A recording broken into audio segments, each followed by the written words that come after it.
नमस्कार, मी ओटी sir. TET 2026ची जी परीक्षा आहे, ती 2026ची परीक्षा आपल्याला कोणत्याही पद्धतीने पास करायची आहे. कारण की शिक्षक म्हणून नोकरीवर लागणे यासाठी खूप महत्त्वाची आहे आणि जर आपण शिक्षक किंवा शिक्षिका असू, ती टिकवणे यासाठी सुद्धा आपल्याला TETची आवश्यकता आहे. तुम्हाला सर्वांना माहीत आहे, पदोन्नती पाहिजे असेल, हे पाहिजे असेल, ते पाहिजे असेल, सर्व गोष्टींसाठी काय आहे, TET आवश्यक केलेलं आहे.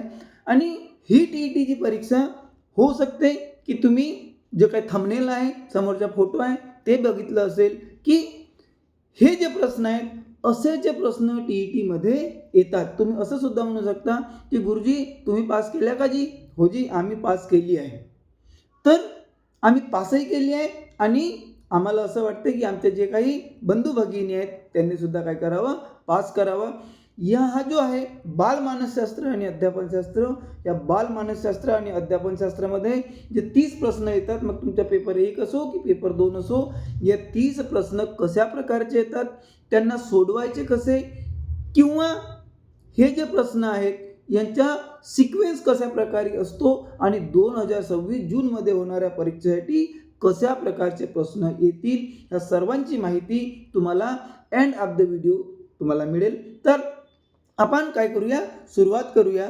सुरुवातीला इथे दिलेलं आहे पहिला प्रश्न. आपण एकूण 30 प्रश्न बघणार आहोत आणि 30 प्रश्न जर तुम्ही व्यवस्थितपणे ऐकले तर नक्की सांगतो तुम्हाला बालमानसशास्त्राची भीती मनात राहणार नाही आणि भीती राहणार नाही तर मार्क्स सुद्धा आपोआप खूप चांगले मिळतील. मी हे म्हणत नाही 30 पैकी 30 मिळतील जी, पण एवढं नक्की आहे की 25च्या वर नक्की मिळतील. तर बघूया आपण जे काही महत्त्वाचे प्रश्न आहेत आणि जो पॅटर्नमध्ये येतात ते आपण असे महत्त्वाचे प्रश्न 30 घेऊया.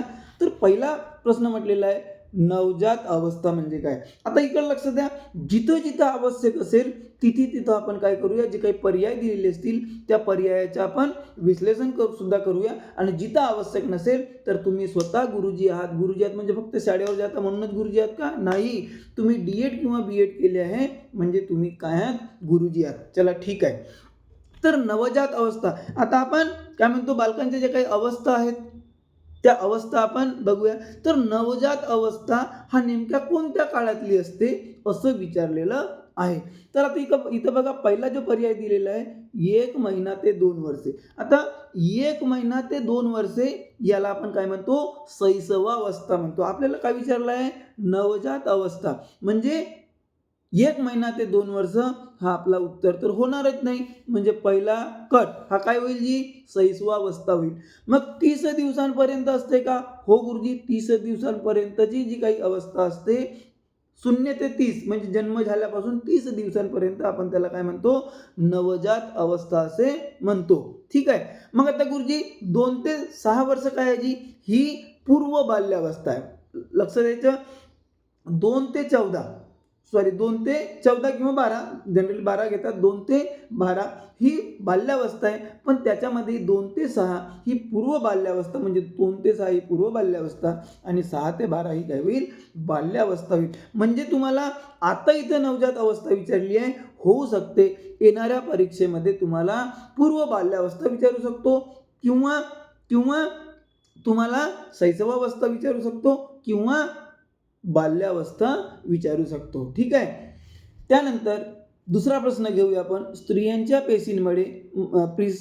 पेशींमध्ये रिकामी जागा गुणसूत्रे आढळतात. आता जे काही स्त्री आहेत त्यांच्या पेशींमध्ये किती गुणसूत्रे आढळतात. आता इथं बघा, कधी गुणसूत्रे विचारतात तर कधी कधी संच विचारतात. ठीक आहे. पेशींचे काय विचारतात, संच विचारतात. आता लक्ष द्यायचं, गुणसूत्रे हे 46 असतात. किती असतात, 46 असतात. आणि त्याचे जे संच म्हणजे पेअर,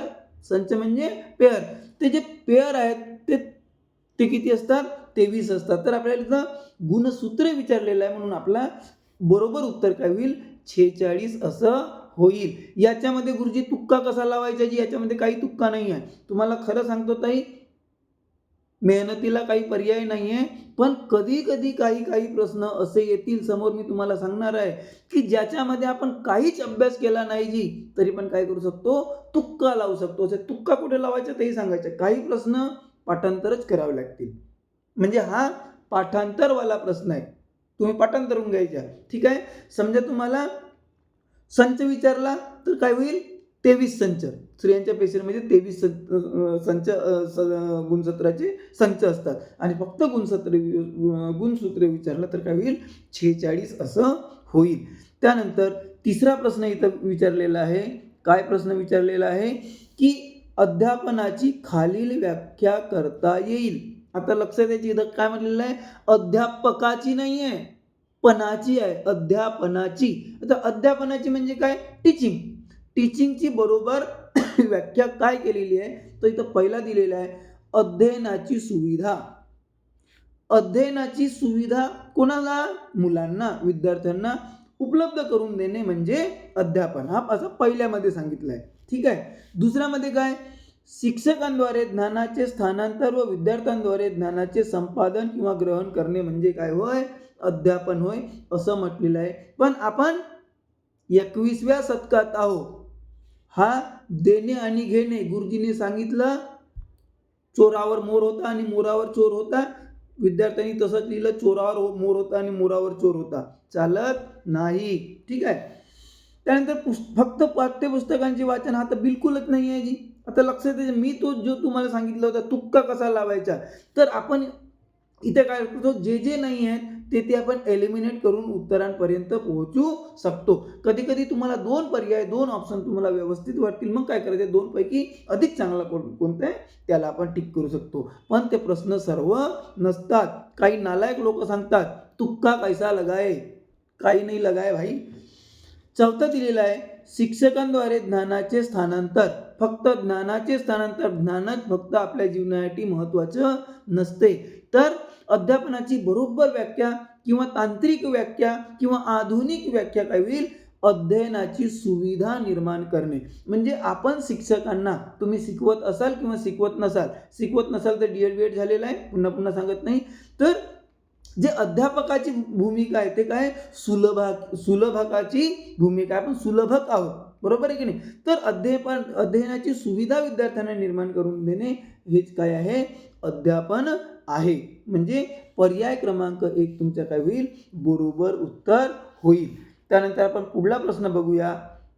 अजून एक महत्त्वाची गोष्ट, जर तुम्ही हा व्हिडिओ मोबाईलवर बघत असाल तर काय करायचं, मोबाईलच्या स्क्रीनला आडवी करायचं, जेणेकरून ओटी गुरुजी सुद्धा व्यवस्थित दिसतील आणि प्रश्न सुद्धा व्यवस्थित दिसतील. ठीक आहे. पुढला प्रश्न आपण घेऊया. 29 प्रश्न आज घेणार आहोत आणि अजून सांगतो, समजा घाई गडबडीत एका सोबत पाहणे शक्य झालं नाही तर पुन्हा बघायचा, पण व्यवस्थित व्हिडिओ पूर्ण बघायचा, जेणेकरून बालमानसशास्त्र व अध्यापनशास्त्र हा पक्का होईल. चौथा प्रश्न आपण इथं घेऊया. बालकांच्या व्यक्तिमत्वाचे मापन करण्याची सर्वाधिक वस्तुनिष्ठ पद्धती कोणती किंवा पद्धत कोणती. कशाचे, बालकांच्या व्यक्तिमत्वाचे मापन करणे. त्यासाठी सर्वाधिक जी वस्तुनिष्ठ आहे, सर्वात त्याला आपण काय म्हणतो, योग्य जी पद्धत आहे ती कोणती, तर प्रकल्पीय पद्धत. आता प्रकल्पीय पद्धत ही आपल्या लहान मुलांना लागू होईल का, नाही होणार.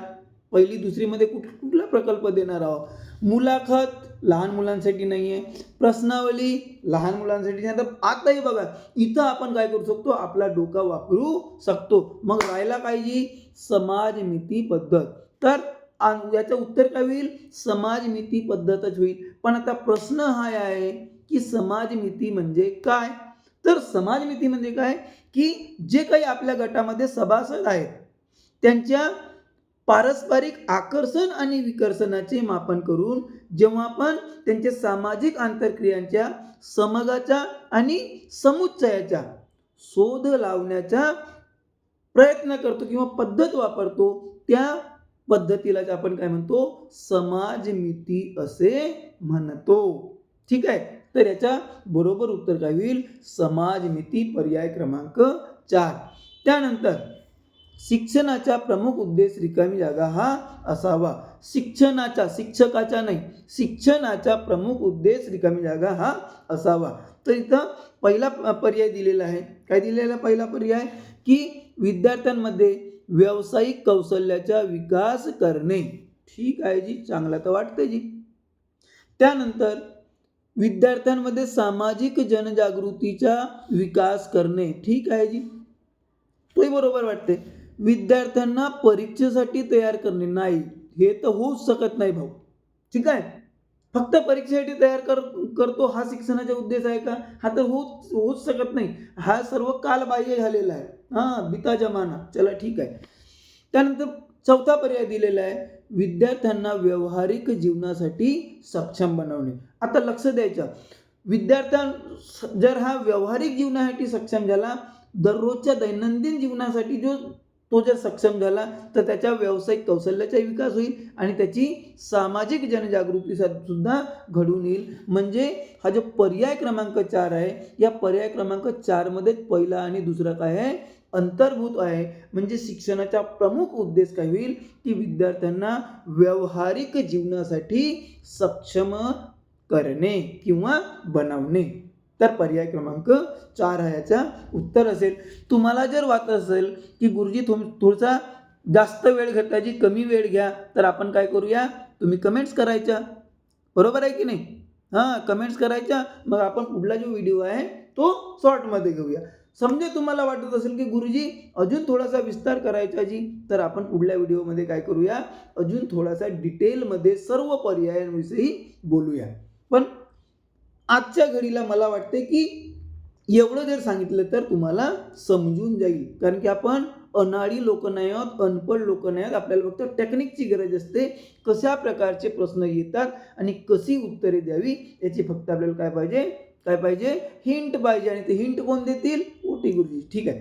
त्यानंतर पुढला प्रश्न आहे की अध्ययनाशी संबंधित विद्यार्थ्यांच्या समस्यांचा सर्वात उत्तम उपचार म्हणजे काय? कशाशी संबंधित? अध्ययनाशी संबंधित विद्यार्थ्यांच्या समस्या. म्हणजे अध्ययनाविषयी जर विद्यार्थ्यांच्या काही समस्या असतील, तर त्यावर तुम्हाला उपचार करायचे असेल. उपचार करायचे असेल म्हणजे काय?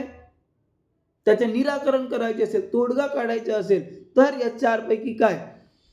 त्यांना काय म्हणायचं? कठीण परिश्रमाचा सल्ला द्यायचा. अरे भाऊ, अजून मेहनत कर रे, अजून मेहनत कर. पण कशी, किती? ठीक आहे. त्यानंतर ग्रंथालयातील पर्यवेक्षित अभ्यास कर. जा रे भाऊ, हा तर होऊच शकणार नाही की प्रत्येक विद्यार्थ्याला आपण बोलू शकत नाही. खाजगी शिकवणीचा सल्ला द्यायचा. जा रे भाऊ, ट्युशन लावून घेशील जी. कोणाकडे? तर गुप्ताबाईकडे, मेंढेबाईकडे, शर्माबाईकडे, वर्माबाईकडे, शेखताईकडे नाही. तर दुसरा आणि तिसरा तर होणारच नाही. आणि चौथा दिलेला आहे निदानात्मक शिक्षण.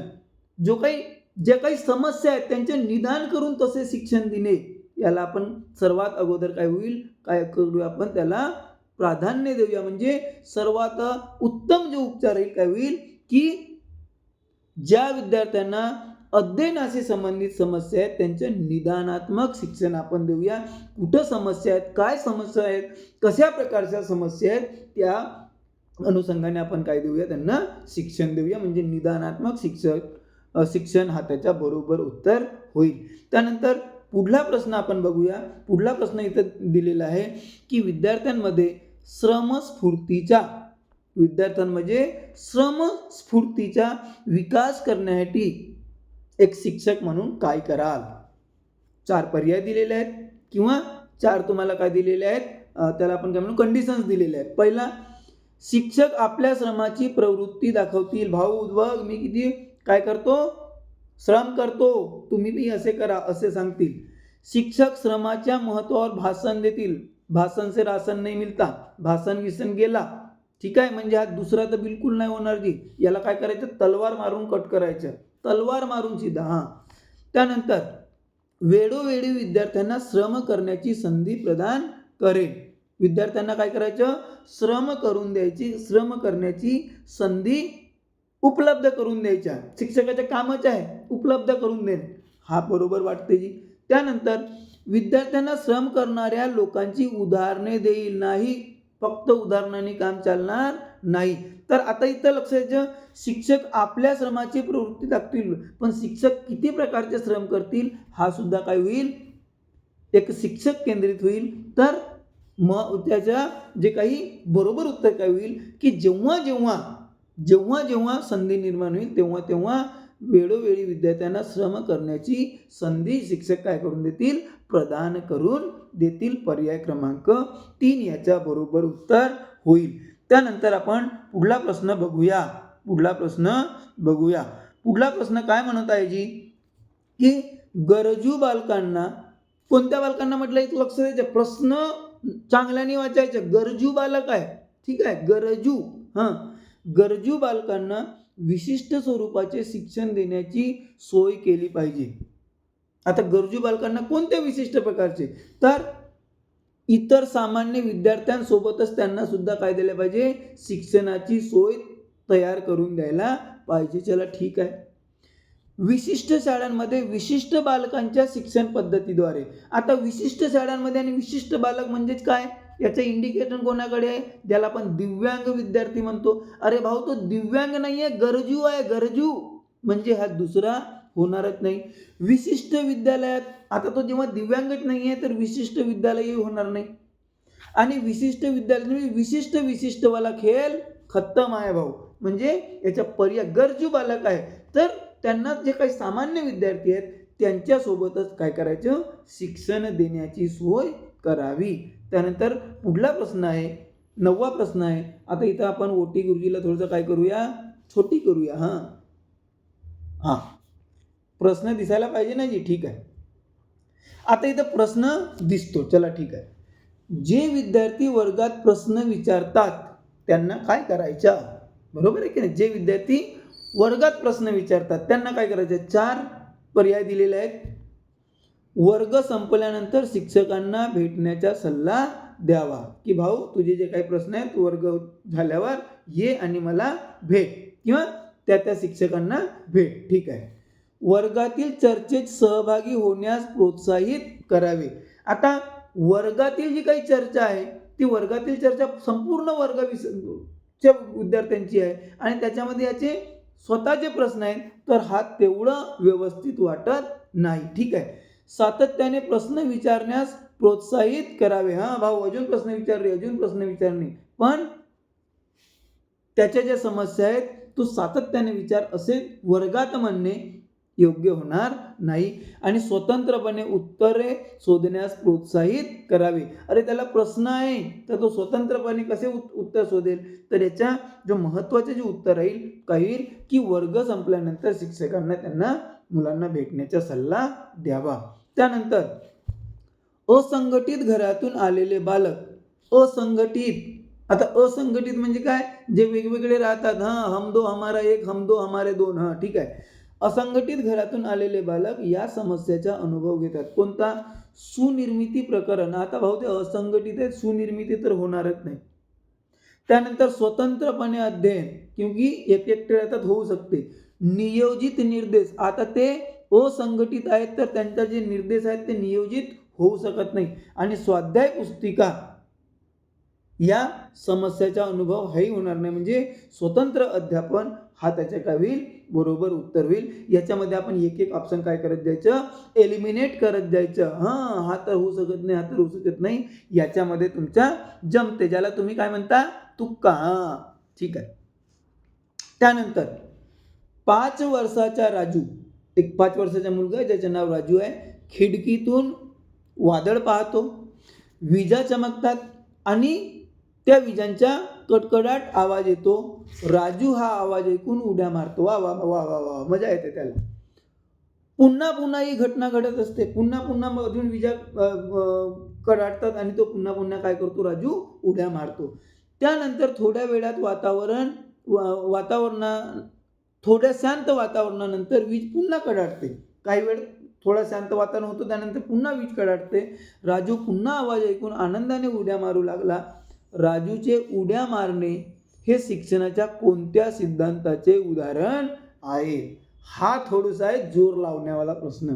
काय आहे, जोर लावण्यावाला प्रश्न. तर इथं पहिला दिलेला आहे शास्त्रीय अनुबंध. आता शास्त्रीय अनुबंध म्हणजे काय, ज्याच्यामध्ये 2 पक्ष असतील किंवा 2 त्या आपण काय म्हणतो गोष्टी असतील. जेव्हा एक घडली तेव्हा दुसरी नक्की घडेल. एक घडली तेव्हा दुसरी नक्की घडेल. म्हणजे एकच समजा क्रिया घडली तर त्याची प्रतिक्रिया नक्की येईल. त्याला आपण काय म्हणतो? शास्त्रीय अनुबंध म्हणतो. समजून घ्या ताई. तुम्ही स्वयंपाक करता करता सुद्धा माझा व्हिडिओ ऐकू शकता. ओटी गुरुजीचा चेहरा पाहणेच फक्त आवश्यक नाहीये, त्यांची आवाजही तुम्ही ऐकू शकता. पोळ्या लाटता लाटताही तुम्ही ऐकू शकता. आता आपल्याकडे थोडासा वेळ आहे, तुम्ही दररोज ऐकत जा. ठीक आहे. तर शास्त्रीय अनुबंध समजला. तर क्रिया झाली की प्रतिक्रिया नक्की येणे म्हणजे शास्त्रीय अनुबंध होय. ठीक आहे. आता ही काही जी राजूची जी काही क्रिया आहे, हा कोणत्या सिद्धांताचे उदाहरण आहे ते आपण बघत आहोत. तर सर्वात अगोदर काय करतो, हे चारही ऑप्शनचा आपण अर्थ समजून घेत आहोत. शास्त्रीय अनुबंध समजला. क्रिया घडली की प्रतिक्रिया नक्की येईल. चला ठीक आहे. क्रियाप्रसूत अनुबंध. आता क्रियाप्रसूत अनुबंध म्हणजे काय, की जेव्हा दोन जे व्यक्ती असतात किंवा दोन गट असतात त्यांच्यामध्ये असा कोणताच करार नसतो. करार नसतो म्हणजे एक झाला की दुसरा होईलच असं नसतो. पण समजा एका घटनेने दुसऱ्या घटनेचा फायदा होत असेल, काय होत असेल, फायदा होत असेल, तर त्यांच्यामध्ये काय होते, करार होतो, अनुबंध होतो. त्याला आपण काय म्हणतो, क्रियाप्रसूत अनुबंध. समजला का? हो म्हणाल तरी नाही समजला. याचं उदाहरण फेकतो मी. काय असतो, एक रामा असतो आणि एक गोमा असतो. रामाने काय केला, गोमाला विचारलंच नाही आणि त्याच्या दुकानाचे ज्या काही पलंग आहेत, पलंगच्या ट्रक गोमाच्या घरी सोडून दिला. आता गोमाने विचार केला की यार रामाने तर मला विचारलंच नाही आणि इथं पलंग ठेवून दिला, हे पलंग नको ठेवूस म्हणू का काय करू? मग गोमा काय म्हणते, अजी राहू द्या ना, आपल्याला काय करायचं आहे, आपण काय करूया, सर्व जणांना एक एक पलंग देऊया रोज झोपायसाठी. आपल्याला कुठं पैसे लागते, समजा पाहुणे आले तर त्यांना एक एक पलंग देऊ दे, तर राहू दे म्हणजे ठेवू दे. आता याच्यामध्ये काही कॉन्ट्रॅक्ट झाला होता का रामा आणि गोमामध्ये? नाही. पण गोमाचा त्याच्यामध्ये काय आहे, फायदा आहे, म्हणून तो रामाला इथं काऊन पलंग ठेवते रे असं म्हणतच नाही. हा आहे क्रियाप्रसूत अनुबंध. जेव्हा दुसऱ्यामुळे आपल्याला काय होत असेल, फायदा होत असेल, तर म्हणते ठीक आहे जी ठेव भाऊ. ठीक आहे. त्याच्यानंतर प्रयत्न प्रमाद. त्याच्यानंतर काय आहे, प्रयत्न प्रमाद. आता प्रयत्न प्रमाद म्हणजे काय, किंवा दोन क्रिया असतील किंवा दोन गोष्टी असतील, जेव्हा एकाने काळजी घेतली नाही तर दुसऱ्याचं नुकसान होतो. दुसऱ्याचं काय होतो, नुकसान होतो. त्याला काय म्हणतो आपण, प्रयत्न प्रमाद असे म्हणतो. समजला का जी? गुरुजी तसाच उदाहरण सांगून द्या ना जी, एखादा सांगतो उदाहरण. आता काय सांगतो, काय करतो, एक इल्लू आणि एक टिल्लू हे दोन लोक असतात, इल्लू आणि टिल्लू. आता काय असते, इल्लू हा ड्रायव्हर असतो आणि टिल्लू त्याचा मालक असतो. इल्लू हा ड्रायव्हर असतो आणि टिल्लू त्याचा मालक असतो कारचा. ठीक आहे. आता इल्लू जी गाडी चालवतो त्यांनी अतिशय काय म्हणतो, बेजबाबदारपणे गाडी चालवली. कुणी, इल्लूने. आणि बेजबाबदारपणे गाडी चालवली, इकडून तिकडून असा गेला आणि काय झाला, एका डिवायडरला ठोकला तर गाडी फुटली. कोणाची? टिल्लूची गाडी. तो जो ड्रायव्हर आहे. आणि टिल्लूला सुद्धा हाताला लागला, अजी असं झाला जी म्हणते. नुकसान कोणाचा झाला, टिल्लूचा. केलं कोणी, इल्लूने. तर याच्यामध्ये कसं आहे की समजा एकाच्या कोणत्या क्रियेमुळे दुसऱ्याला जर नुकसान होत असेल तर तो जो आहे याला कोणता सिद्धांत म्हणतो, प्रयत्न प्रमाद सिद्धांत असे म्हणतो. आता आपण मूळ प्रश्नाकडे येऊया. आता काय असतो, राजू खिडकीतून पाहतो, काय पाहतो, विजा चमकतात आणि विजांच्या कडकडाट होते. राजू काय करतो, उड्या मारतो आनंदाने. त्यानंतर काही वेळ शांत होते, पुन्हा विजा चमकतात, राजू पुन्हा उड्या मारतो. आता इथं लक्ष द्यायचं, जिथं एक क्रिया घडली की दुसरा आपण त्याचा रिस्पॉन्स आपोआप येतो. ही क्रिया कोणती आहे जी, शास्त्रीय अनुबंध आहे. म्हणजे याचा बरोबर उत्तर काय होईल, पर्याय क्रमांक 1 हा याचा बरोबर उत्तर होईल. ताई आपण सांगतो, आपल्याकडे कोणतेही ऑनलाईन क्लास नाही आहे बरं. ठीक आहे. 300 रुपये द्यायची, 3000 रुपये द्यायची, 1500 रुपये द्यायची, असा काहीच नाही आहे. रेकॉर्डेड व्हिडिओ पाहायची नाही. तुम्ही काय करायचं, फक्त ओटी गुरुजीला शोधायचं, कुठे आहेस रे भाऊ, आणि बघत राहायचं. तुम्हाला पास करायची गॅरंटी, ते चांगल्या मार्कांनी 100% जास्त मार्कांनी पास करायची जबाबदारी ओटी गुरुजीची. ठीक आहे.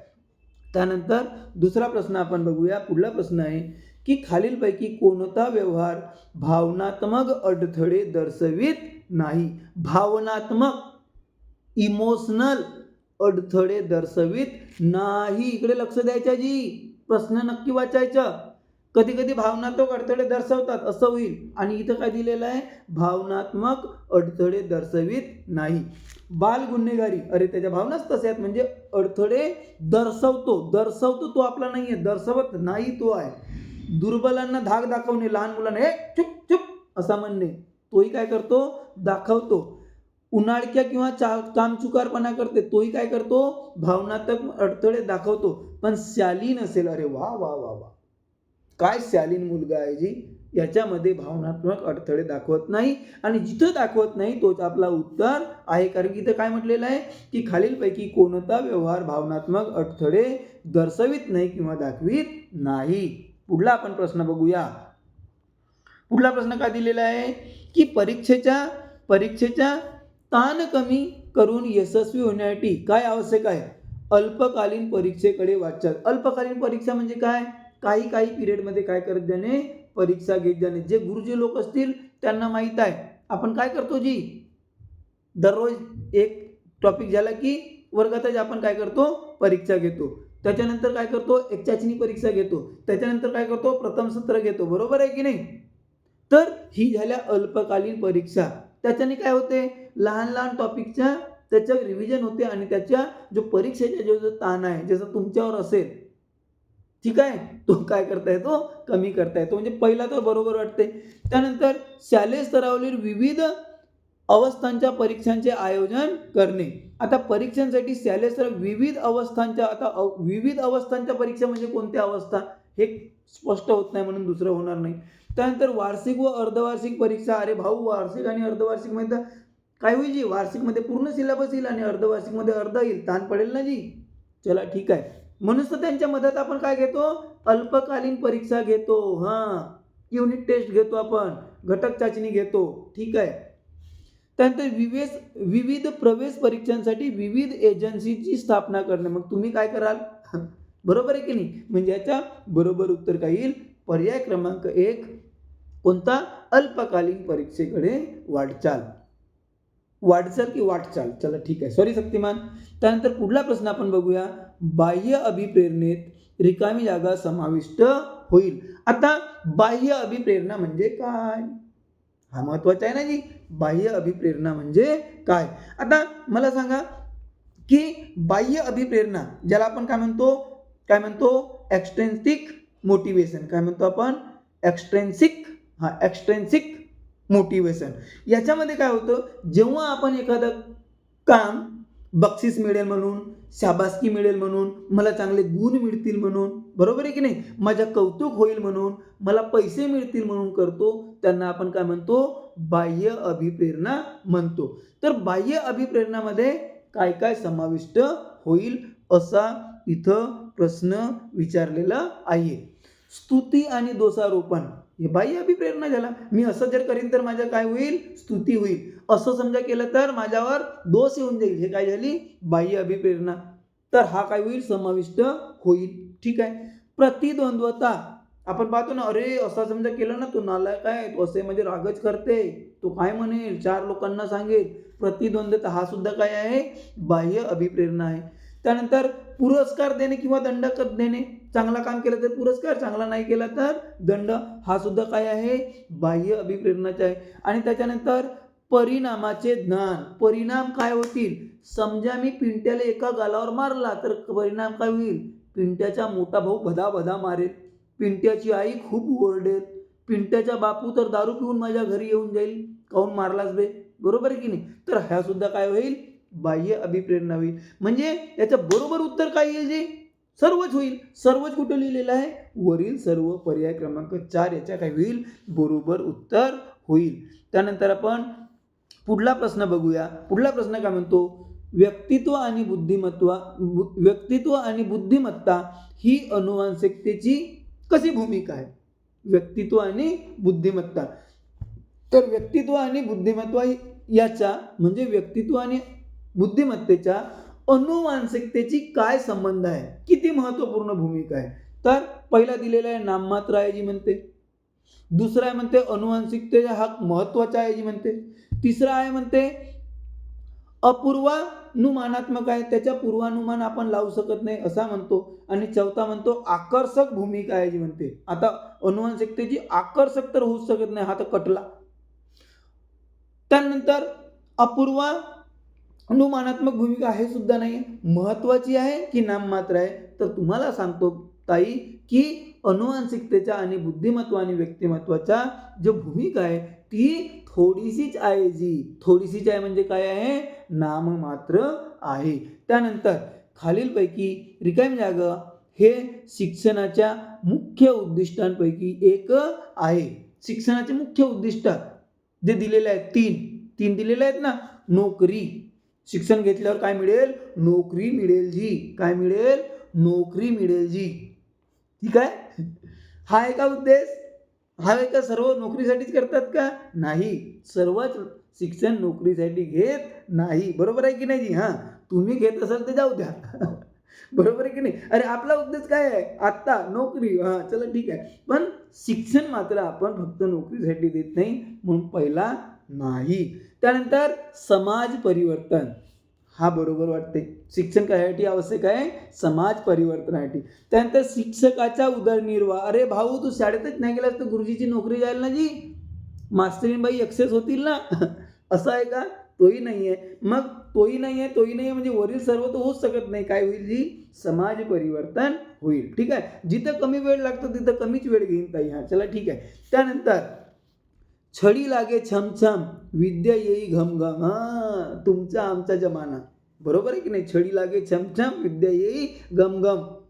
घमघम आता येईल का, नाही, पोलीस स्टेशन जाईल चमचम. चला ठीक आहे, आता होऊ शकत नाही.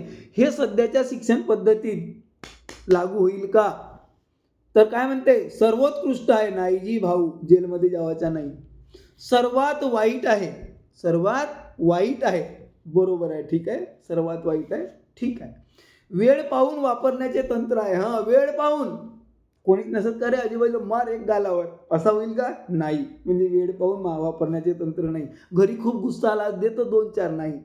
त्यानंतर परिणामकारक उपाय म्हणजे शेवटचा उपाय आहे, काहीच नाही सुधरून नाही राहिला तर मग दे छडी लागे छमछम, असं होईल का, असं सुद्धा नाही आहे. म्हणजे हा काय आहे, आजच्या स्थितीत छडी लागे छमछम विद्या येई घमघम हे आजच्या स्थितीमध्ये काय आहे, सर्वात वाईट आहे. ठीक आहे, आपण काय करतो जी, एक वेळी खूप मेहनत करतो फक्त तुमच्यासाठी, कारण की आपणही गुरुजी बनला, तुम्ही गुरुजी बनावे. फक्त काय करून घ्यायचं, कसं शिकवता गुरुजी, हा तुम्ही फक्त काय करायचं, कमेंट्स करून सांगायचं, आणि समजा तुम्ही गुरुजी लोकात अजून काय करता येईल ते सुद्धा सांगायचं, लाईक नक्की करायचं, दुसरे जे गुरुजी असतील त्यांना सुद्धा पाठवून द्यायचं. अजी ओटी गुरुजीच्या एक वेळेस तर पहाजी प्रवचन, असं म्हणायचं, प्रवचन म्हणायचं. ठीक आहे, ठीक आहे, आणि असेच ओटी गुरुजीचे समजा व्हिडिओ पाहिजे असतील तर पटाकन सबस्क्राईब करायचं. ठीक आहे. त्यानंतर पुढला प्रश्न आपण घेऊया, परिणामकारक शिक्षक होण्यासाठी, परिणामकारक शिक्षक, तुम्ही बिलकुल इफेक्टिव्ह टीचर होण्यासाठी, क्या बात आहे रे, इफेक्टिव्ह टीचर, परिणामकारक शिक्षक होण्यासाठी खालीलपैकी कोणती बाब आवश्यक आहे, कोणती, विद्यार्थ्यांचे अवधान खेचून घेण्याचे, म्हणजे लक्ष खेचून घेण्याचे, आणि फक्त खेचूनच घेण्याचे नाही, ते टिकवून धरण्याची सुद्धा त्याच्यामध्ये काय पाहिजे, काय पाहिजे, कौशल्य पाहिजे. बरोबर वाटतं जी, बरोबर का नाही, तर आजकालचे पोरं कोठी ऐकतात जी, त्यांचे अवधानच नाही, लक्ष नाही ना, लक्ष, आणि समजा एकदा लक्ष राहिलं तर काही वेळामध्ये निष्ठून जाते, त्यांना बांधून ठेवणे, तर हा पाहिजे गुरुजीमध्ये म्हणते. ठीक आहे. त्यानंतर शैक्षणिक साधने वापरण्याचे कौशल्य पाहिजे, बरोबर आहे, ठीक आहे. त्यानंतर श्राव्य व स्पष्ट उच्चार पाहिजे, श्राव्य आणि स्पष्ट उच्चार पाहिजे, म्हणजे ऐकल्याबरोबर त्याला स्पष्टपणे समजायला पाहिजे. ठीक आहे, आणि त्याचे व्यक्तिमत्व हे चुनचुनीत असायला पाहिजे.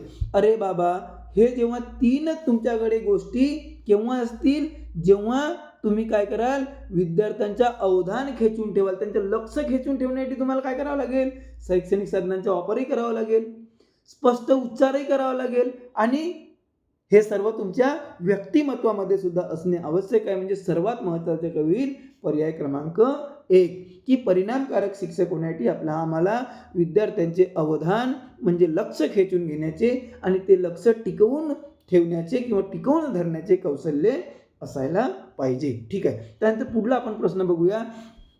दूरगामी उद्दिष्टांना शिक्षणाची रिकामी जागा असतात. दूरगामी जे नंतर होणार आहेत, दिसणार आहेत, उद्दिष्टांना शिक्षणाची रिकामी जागा असतात. अनुभवता असतात, निष्पत्ती असतात, शैक्षणिक उद्दिष्टे असतात की ध्येय असतात. तर दूरगामी उद्दिष्टांना शिक्षणाची काय असतात? ध्येय असतात. पर्याय क्रमांक 4 याचा बरोबर उत्तर होईल. त्यानंतर राष्ट्र विकासासाठी काय करायला पाहिजे?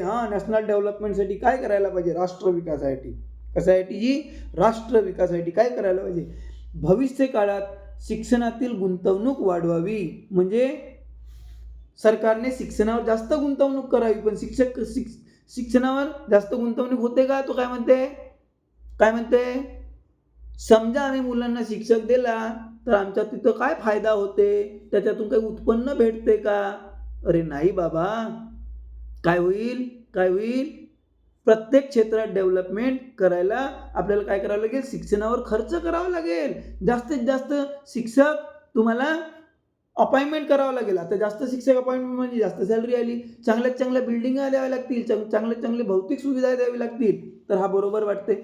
भविष्य काळात शिक्षणातील गुंतवणूक कमी करावी. अरे भाऊ मारते का? हा निगेटिव्ह पॉईंट आहे. हा होणार नाही.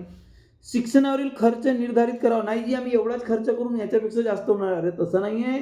आवश्यक असलं तर तुम्हाला जास्तही करावं लागेल. म्हणजे तिसराही नाही आहे. चौथा आहे केंद्राच्या मर्जीनुसार योजना आखाव्यात. अरे केंद्राच्या समस्या वेगळ्या असू शकतात आणि लोकल रिजनल लेवलवर समस्या वेगळ्या असू शकतात. तर केंद्राच्या मर्जीनुसार आपल्याला योजना आखता येणार नाही. ज्या काही आपलं राष्ट्रीय शैक्षणिक धोरण आहेत तेच आपल्या राज्याचे असेल असं नाही. म्हणजे पर्याय क्रमांक 1 याच्या बरोबर उत्तर आहे. त्यानंतर दुसरा आपण प्रश्न बघूया. पुढला प्रश्न काय दिलेला आहे? थोडासा ओटी गुरुजीला मोठा करतो. कुठे आले ओटी गुरुजी? थांबा.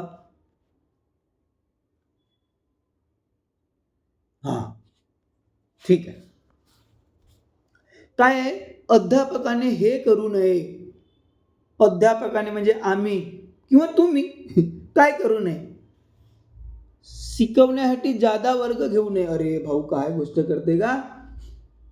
अध्यापकाने काय करू नये? शिकवण्यासाठी जादा वर्ग घेणे. हे करू नये का? नाही. हे तर करायला पाहिजे. काय नाही करायला पाहिजे? तर हे तर करायला पाहिजे. अभ्यासक्रमातील बाबी खोलवर शिकवणे किंवा शिकविणे हे तर करायलाच पाहिजे. विद्यार्थ्यांमध्ये भेदभाव करणे नाही, हे करायला नाही पाहिजे. ठीक आहे. म्हणजे हा तर सापडलाय. दररोज हजेरी घेणे हाही बरोबर आहे ना. तुमच्या हजेरी पण तपासतात ना जी. कोण? केंद्र प्रमुख येतात, BEO सर येतात, EO सर येतात आणि कितीतरी समित्या येतात बाबा. ठीक आहे. तर काही नाही करायला पाहिजे. अध्यापकाने विद्यार्थ्यांमध्ये भेदभाव करू नये. ठीक आहे.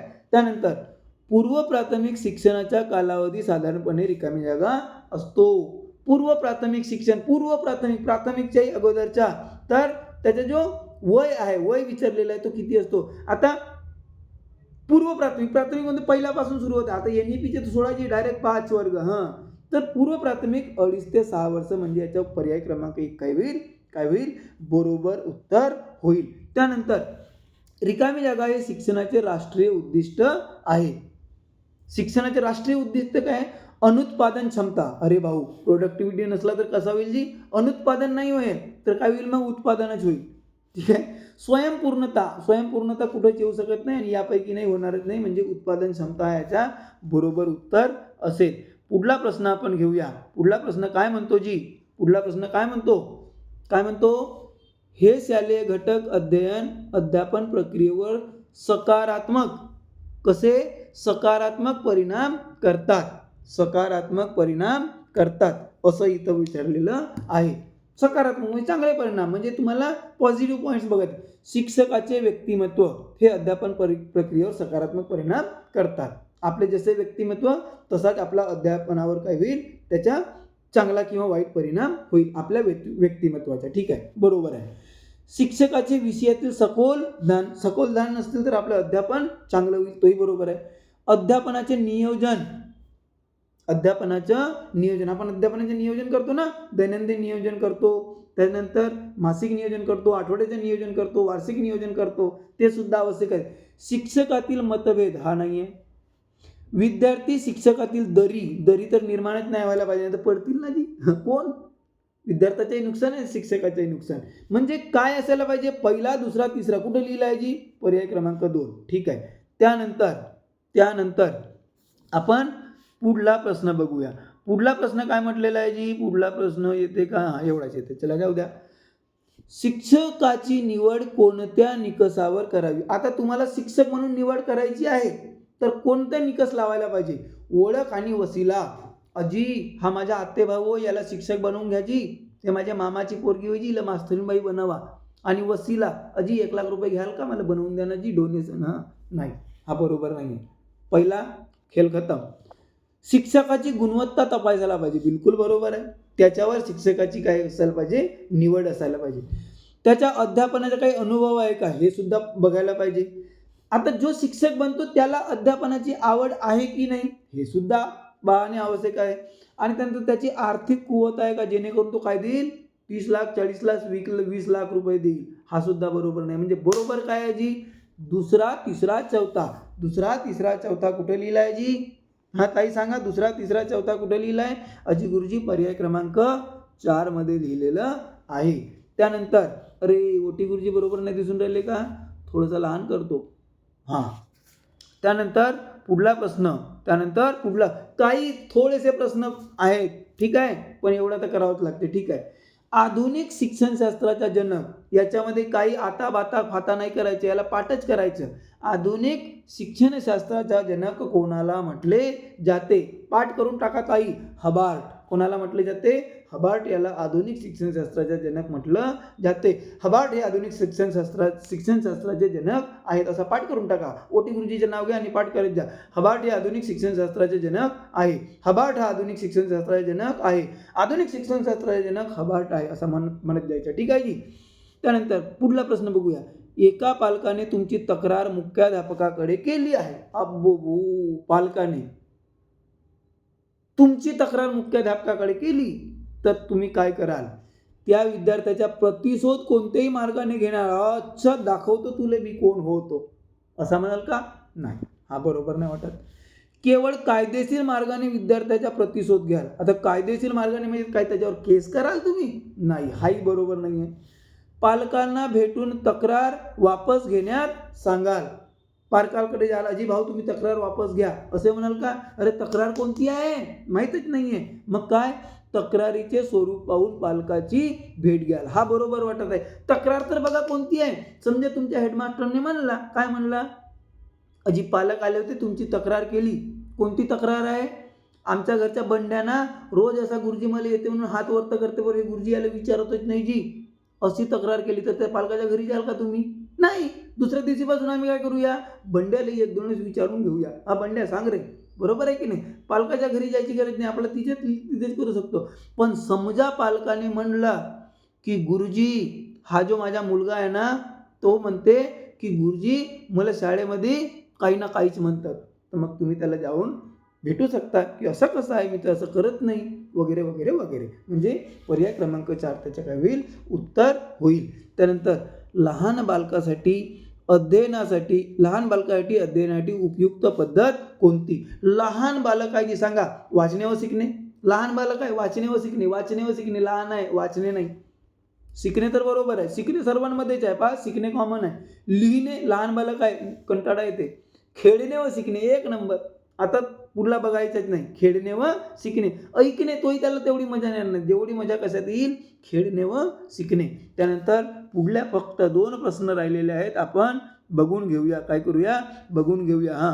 अरे काय झालं जी, पुढला प्रश्न काय म्हणतो, या स्थितीमध्ये तुम्ही अतिरिक्त जबाबदारी स्वीकारण्यास तयार असता. तुम्हाला एक्स्ट्रा कामं तुम्ही केव्हा घ्याल, या जबाबदारीतून नवीन काही शिकण्यास मिळत असेल तर. तुम्हाला जर वाटत असेल की हे समजा केलं तर नवीन शिकायला मिळेल. आता बघा मला काय मिळते रे भाऊ, पगार भेटते तुम्हाला शिकवायची, नाही, मला वाटतं की अपन ने करे, अपन अपने भाई लोगों के लिए भी, ताई लोगों के लिए भी करेंगे.